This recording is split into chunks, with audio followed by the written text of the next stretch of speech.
was really delighted to get to offer to chair this session because I've loved Sally Shortall's work for a long time.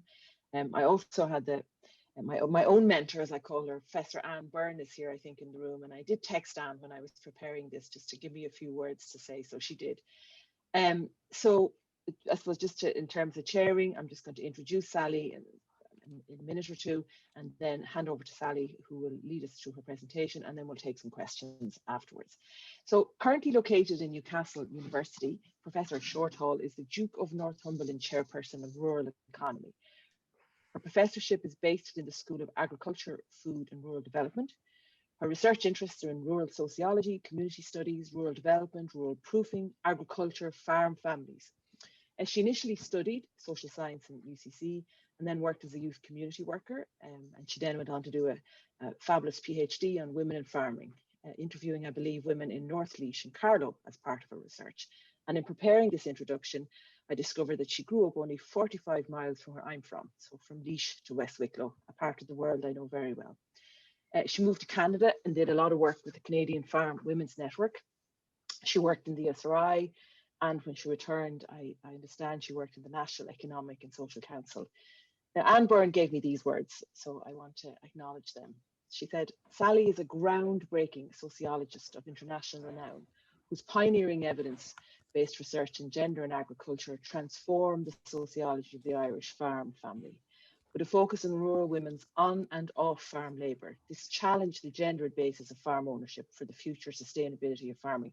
Of course, this is captured in Sally's book, Women in Farming, Property and Power, published in 1999.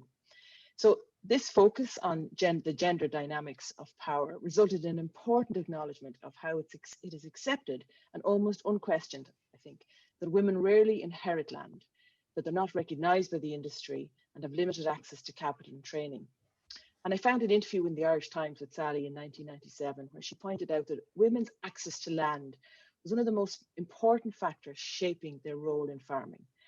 Land was almost always passed on to sons, and women only came to own land in exceptional circumstances or through widowhood, and they were often perceived as the caretakers for their sons. And I quote from that article, "Within farms," she says, "sons and daughters are perceived differently regardless of their capabilities." And she was interested in establishing why the labour of farming wives, who were so dedicated to farming, was not being recognised. And arguably, this persists even in a context of general improvements in gender equality. So she's continued to publish extensively on these questions, with her research focusing in work in Europe, Canada and Australia. Sally has been commissioned by international organisations to undertake work on gender, agricultural and rural policy more generally. The European Parliament commissioned her to write a review of women's contribution to agriculture in Europe, which she presented to the European Parliament. She's prepared briefing information for various governments, including the Western Balkans, on EU rural development, and this was presented again in Croatia a number of years ago. Sally has been appointed as an expert to the OECD on rural-urban interactions, and in doing so, she undertook 4 European case studies. She's given keynotes to the Australian government and the European Parliament. She's been invited to give a plenary address at the OECD Conference on Rural Development, and she was commissioned by the European Court of Auditors to write a report on gender mainstreaming, the European Agriculture Guidance Fund. Very interesting, I didn't realise this. Sally was also the principal investigator for research commissioned by the Scottish Government on women in farming. And following that, a task force was set up. And indeed, the First Minister, Nicola Sturgeon, appointed Sally to that task force. And then subsequent to that, the Scottish Government committed a fund per annum in their programme for government to increase gender equality in agriculture. These are just fantastic, achievements, I suppose. Sally Shortall was twice elected the President of the European Society for Rural Sociology. She was also elected the first Vice President of the International Rural Sociology Association and is currently President-elect of the International Rural Sociology Association. Yeah. So Sally is a member of the Council of the Economic and Social Research Institute, a Rural Commissioner with the North Yorkshire Rural Commission, and a member of the Borderlands Energy Master Planning Board, and holds visiting professorships. She once worked, I think, in Queen's University Belfast and University College Dublin. So Anne Byrne has described Sally Shortall as a sociological hero, and I do too. And I very much welcome her to the Sociology Association of Ireland Annual Conference. Thank you.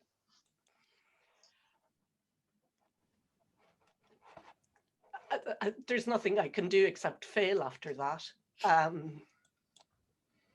Let me just pull up my slides before I say anything else.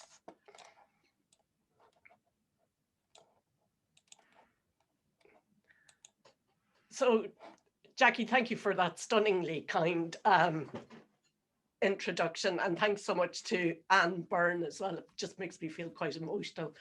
I'm delighted to be doing a keynote, and thank you so much for inviting me to do it. I just wish I was there in person, and I wish I didn't have lockdown hair, but there you go. So I'm the last slot of the day. I'm what's between all of you and the bar.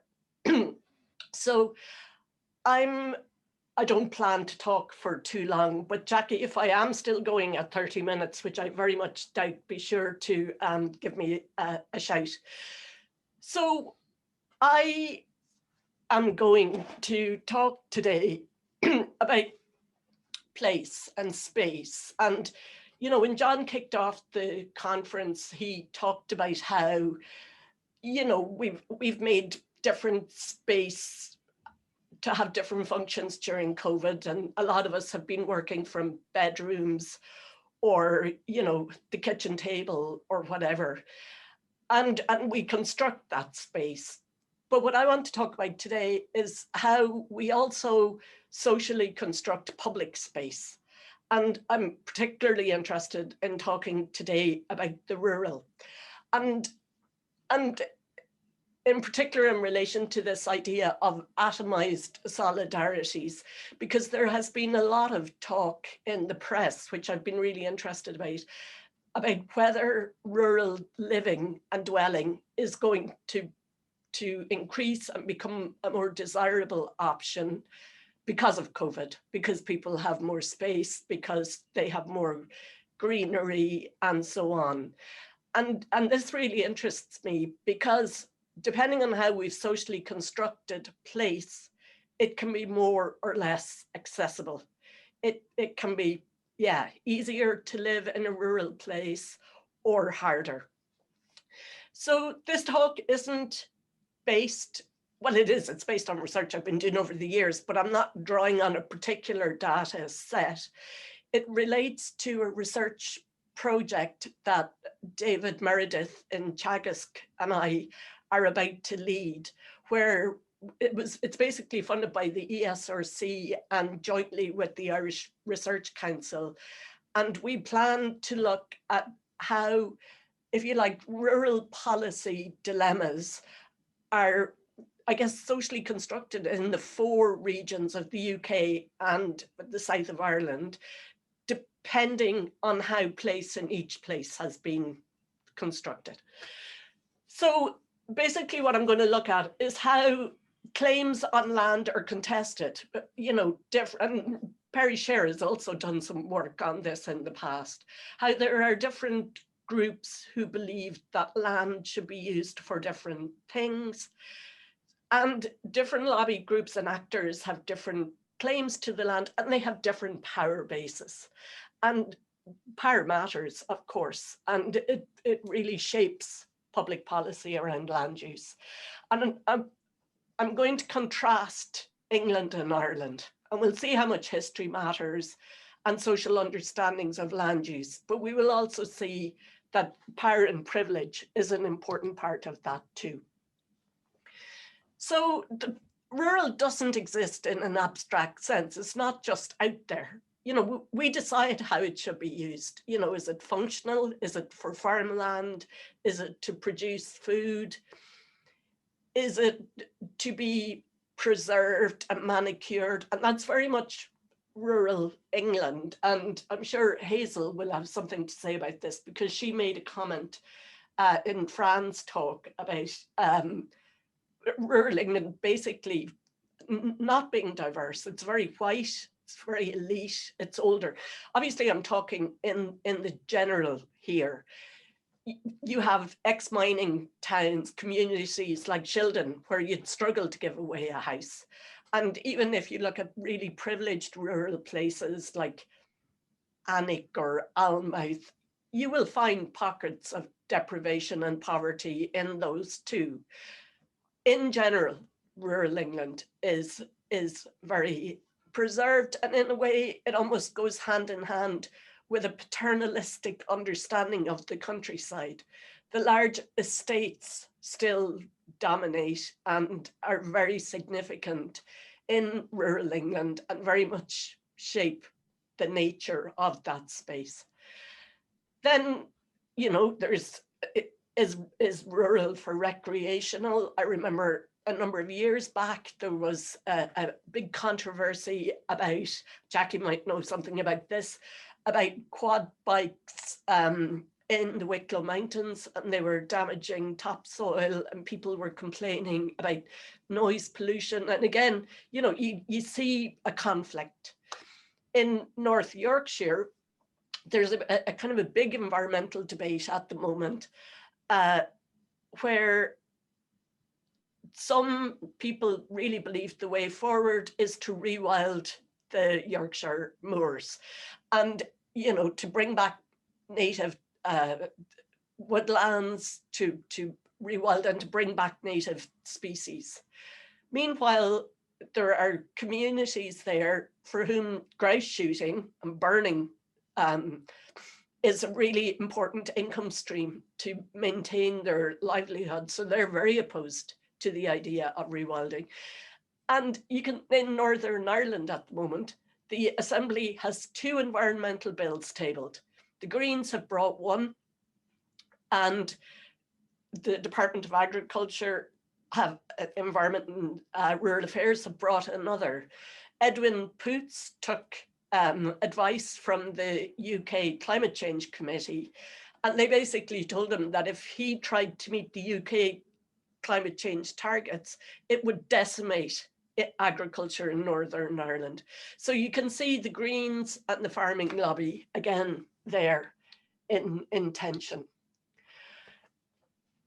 So one of the biggest issues is around power and privilege, is around planning legislation. So this is Ranafast in County Donegal, and it's one of the most populated, if not the most populated, rural area in Europe.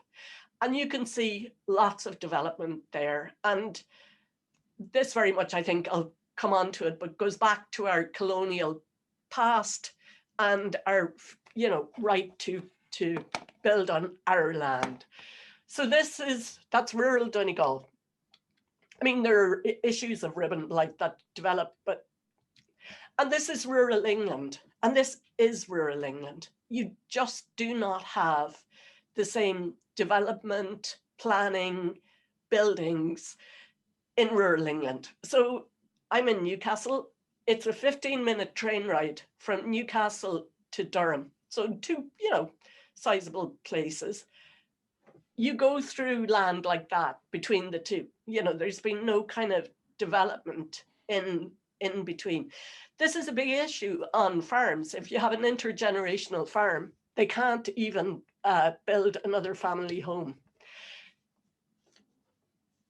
Any of you have been to rural England, if you're staying out of the ex-mining towns? It is beautiful. It's very, very preserved, maintained, and yeah, preserved.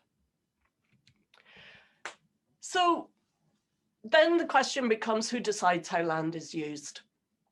In Ireland, we're fiercely, that right to do what you want on your private property is fiercely protected by the state. And I think it does come back to our right to own the land, our national identity, and so on. So, you know, around where I grew up in County Laois, I know farmers who've given 4 of their children sites to build houses. It's just unthinkable that you could do something like that in England. Instead, plans to build affordable housing, to build additional housing, are very much opposed by communities. And it's affordable rural housing is the big rural policy issue in England. I don't believe I've ever heard affordable rural housing posed as a problem in Ireland, but it is the single biggest rural policy problem in England, and has been for the past 40 years. There was no historical Irish rural elite to form a preservation lobby like there has been in England. And here, you know, you have the Prince's Countryside Fund, you have the Campaign for the Protection of Rural England, you have Action for Communities in Rural England, you have the Rural Coalition. And what these have in common is that if you look at the membership and the trustees, you'll find dukes and lords and ladies and dames and OBEs and CBEs. And there's a lot of privilege and a lot of elite. It's social class elite that are very much maintaining this protection of rural England. I mean, our reaction to the big houses was to burn them out during the War of Independence. And, you know, you will find images like this across Ireland. And if you're living in the big house, you know, in a sense, there's a sense that you were on the wrong side of history. This is Alnwick Castle. If any of you have watched Harry Potter, the movies are filmed there. And very much, you know, many days out are spent going to these historical buildings in England. It's £18.50 for an adult to visit Alnwick Castle. It's £50 for family, 2 parents, 2 kids. And this is very much part of the understanding of how you experience and enjoy rural England. You visit these places where, you know, it's part of the kind of accepted fabric of rural England, that you have these enormous disparities of wealth that still persist. And when you contrast it with that, it's quite remarkable, I think. So, you know, when we look at our representations of rural in poetry and in art, you know, if you think of Sean Keating's paintings, you know, of IRA men in rural, it's more focused on the people in it. Jack Yeats stuff is fantastic, and it's abstract, and it's about activities where, you know, you think of rolling empty landscapes when you think of a constable and so on. And similarly with our poetry, you know, Patrick Kavanagh's stony grey soil of Monaghan, you know, the rural, thieved him of his love, it took the gay child of his passion and gave me your clod conceived. You know, you clogged the feet of my boyhood, and I believed that my stumble had the poise and strike of Apollo. My favorite line of all, and his voice, my thick-tongued mumble. It's just, yeah, wonderful. I mean, he was a truly miserable git, and the only wonder is that they've actually built a centre honouring him in Monaghan. But you contrast that with Wordsworth, who was, you know, in pensive mood. The daffodils are flashing upon his inward eye, and it's the bliss of solitude, and his heart fills with pleasure. And again, if you look at John Creber and Ludlow, and Ludlow is a town in Shropshire. For any of you who know John Brewer, sociologist in Queens, John is from Ludlow. I think they list him as one of their notable people, actually. But you see, I love those crumbling castle walls. Again, it's the power and the privilege of the estate is part of the beauty of the rural and the town. The old half-timbered shops and halls that probably haven't changed for 500 years, and how the streets go tumbling down to riverbanks around the town. The medieval Christmas fair, and the square won't have changed. So England, you know, very much developed this romantic relationship with the countryside during the industrial revolution. I'm actually going to skip because the slide I want is here. Yeah, I'll start with this one and then flip back. So understanding the context and history really matter. So England has a very unusual structure of land tenure in Europe. And basically a lot of it goes back to where were your ancestors in 1066. A lot of the large estates are that old. You know, and of course, owning land was very prestigious.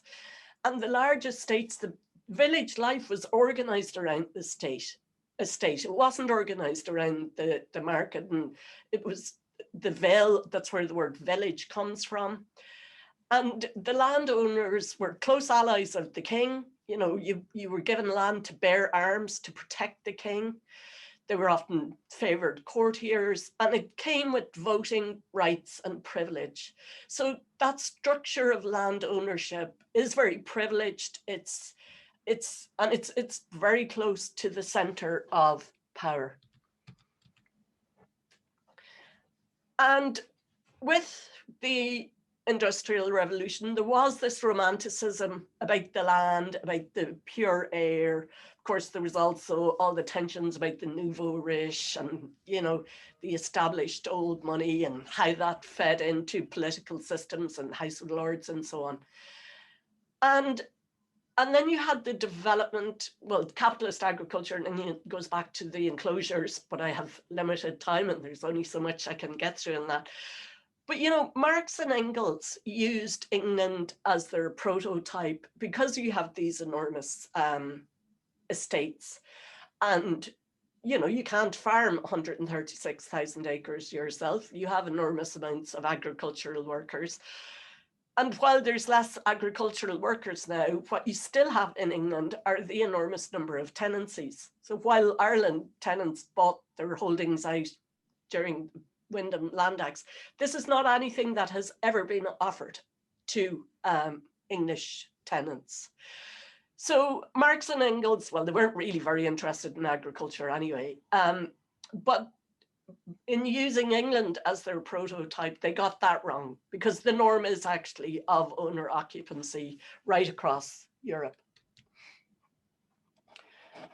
Well, we all know our history. The peasant society, owning land became a burning issue. The home rule, people realized that tying up with the Land League would help them.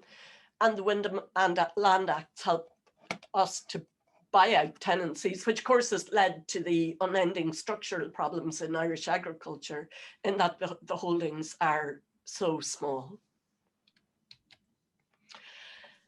And this brings me to the really interesting question, you know, the Financial Times, and it is my guilty secret that I read it every Saturday. You know, and England is interesting in that it is the only country in the OECD where it is more expensive to buy a property in rural areas than in urban, with the exception of parts of London. So rural is more expensive than urban. It's completely different to our housing problem, if you like, in Ireland, which is trying to afford to buy somewhere in Dublin. So the Financial Times has been running these pieces about what your London pad will buy you in Yorkshire or, you know, in Cornwall or Cumbria and so on. So it seems to me there's, you know, I think that white elite privilege might just get more entrenched. And, you know, I've spoken to some colleagues in Dublin who are now thinking that maybe with the pandemic and changed ways of working, they don't have to live in Dublin. They can live somewhere else. They can live in Leitrim. They can afford more space because they won't be tied to the urban. And it's going to be interesting to see if our more relaxed planning regulation will allow for that, or what type of new power play might kick in. So historically, we haven't really had a rural idyll in Ireland in the way we have in England. And by that, I don't mean that we don't all appreciate our rural places and the rural beauty and Ben Bulben and, you know, the Schlieve Blooms and Laois. It's not about that, but there wasn't a rural idyll linked to a rural privileged elite that were able to make rural inaccessible in if you like. You know, there's very little planning restrictions. I love this image of the Playboy of the Western world. I just loved that. And, you know, Anne Byrne and colleagues recently revisited Arnsberg and Kimball. And, you know, it's the if you like the Playboy of the Western world, his father, he was dirty, old and crusty, and, you know, he claims to have committed patricide. And, well, there were riots, of course, afterwards, because that was seen as such a dreadful disrespect of a patriarchal order that we had at the time. So I'm pretty much wrapping up now, but I guess if in thinking about atomized solidarities and the decisions that we will make around place after COVID-19, the decisions that we make will be very much affected by how power and privilege has impacted on how we socially construct place and how it shapes public policy. So, you know, patterns of land ownership are shaped by social and cultural factors. And as Jackie was saying, I mean, 90% of land in Ireland is owned by men, but we don't have the same concentration of land ownership in elite hands. And we also have a different power balance between groups that want to maintain rural as an elite space and those who want it lived. I think rural England really runs the danger of becoming even more elite, privileged and white. And there's, you know, very little scope there for mobility. A colleague of mine here in the Centre for Rural Economy, Menelaus Gargis, who actually worked in UCD and Maynooth for a bit, he is a planner, and he's written a really interesting article comparing planning legislation in Ireland and England, and in rural Ireland, rural England.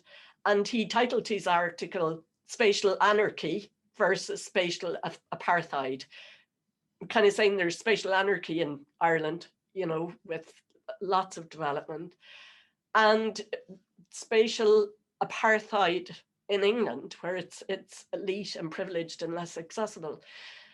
And, you know, I guess my final comment is that there is no amount of evidence that's going to give us a right answer to what we want our rural place to be. It's a moral question. What do we want it to be? What ought it to be? Should it be lived? Should it be accessible? Should it be rewilded? But these are decisions that are made, and we may not even be conscious that there's that power play going on. So I'm going to leave it there and look forward to a conversation.